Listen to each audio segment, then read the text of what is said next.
Hello, how are you? I'm Christina Williams, a young person as well as a legal and policy practitioner who has advised governments and international organizations for the past 15 years on how to comprehensively and meaningfully develop young people. Now, today, I just want to have a frank and simple conversation with you. No slides, no statistics, just a conversation, or as much as we can have, given that this is a pre-recorded video. But I would hope that you'd reach out to me via LinkedIn or email for us to keep the conversation going. Now, the topic, as you may have seen in the abstract, is technology on our terms, the terms of young people, how to empower future generations for a future of artificial intelligence. I will be speaking from the context of my own lived experience and that of my colleagues who are also young people, and also give you some insights as a policy practitioner who works on technology and human rights. So the first thing, let's address the anxiety that's going around in terms of young people accessing and engaging with artificial intelligence. I know that many right now feel like they want to bury their heads in the sand and think, won't this AI thing just go away?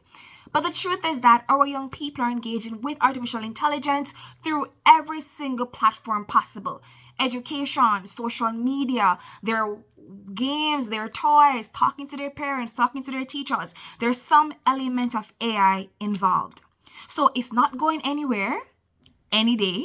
And so we need to act now to ensure that we're empowering our young people who are the most vulnerable to prepare themselves for AI use right now as well as for the future. The first suggestion I have for you, whether you're from the business sector, member of government, you're also a policy or legal practitioner, is that you cannot develop any kind of AI policy, guideline, framework, regulation, whatever it is, on young people using AI if you're not involving young people. Let me rephrase that, or reiterate that rather. You cannot have anything for us, a policy that does not involve us. And so if you truly want your policy to be fit for purpose, to really reflect our needs, our desires, how we're truly engaging with AI, how we want to engage with AI, how we want to be protected, then you need to involve us in the conversation in a meaningful way. So we're talking about development of the policy, implementation of it, as well as monitoring and evaluation. Now that we have that out of the way, let's move to DMIL, Digital Media and Information Literacy. I know you may already be aware of this, you may already be implementing it, but the truth is there is a gap in terms of comprehensive implementation of DMIL. We tend to focus a lot on empowering students and young people with the information to use platforms. That is a great place to start. But what about the individuals that young people and children take their guidance from? The parents, the teachers. Students cannot be guided, or young people cannot be guided by individuals who themselves lack the necessary information on the use of artificial intelligence. So our parents, who tends to be the one who introduce or approve young people's use of certain platforms, or are the ones who may tick the box so that the information of this young person can be used in a particular way, they also have to be armed with the information needed to make informed decisions about the use of AI and certain platforms. Similarly for teachers, who are the ones who are the guardians of the classroom, who are introducing the students at times to these educational tools, who may be the ones ticking the box again so that the information of the student can be used in this particular way, they need to also be armed with the information so that they can make informed decisions on behalf of your student or on behalf of your child. Now that we have the DMIL in place and teachers, parents, students, everyone can use the platforms, students, teachers, parents, everyone involved have to be able to question the platforms, question the information. We're talking about higher cognitive skills of critical thinking, of observation, because misinformation and disinformation is rampant in the Caribbean, in Jamaica where I'm from, across the world. And our young people are impressionable at this age. They are developing ideas and ideologies about politics, religion, social constructs, social ideals.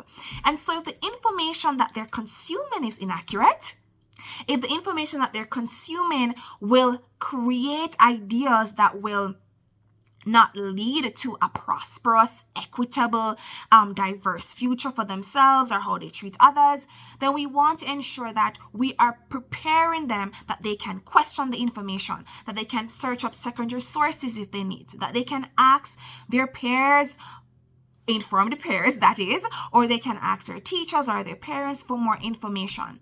That is, they always have a keen critical eye so that they can more readily sift out and sieve out, is this information accurate?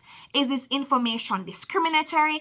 Is this information unethical? Is this information inaccurate? And so misinformation, disinformation, in terms of its negative impact on our youth and the children, can be mitigated, if not completely stemmed. All right, so we're involving our young people in the policies, development, and implementation. We're implementing DMIL for our teachers, parents, all stakeholders involved. Let's now look at mental well-being. Yes?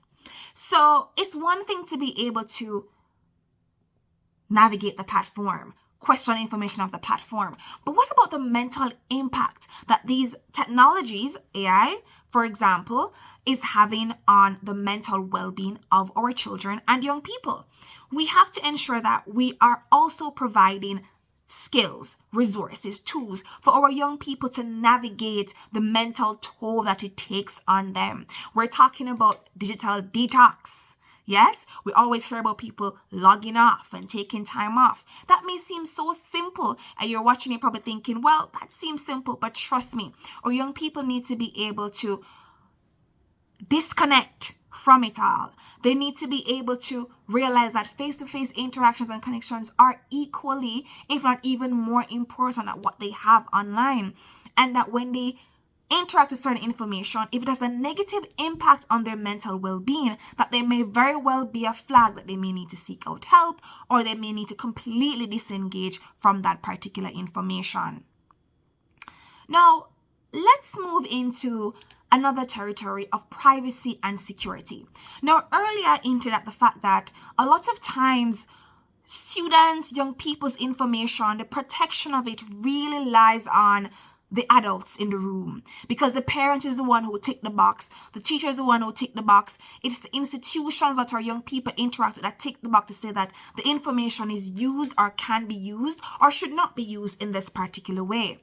So all of these individuals, all of these adult institutions have to be armed in a way, have to have regulatory frameworks and guidelines in place to ensure that through the decisions that they're making, it does not infringe on the rights of our children and young people.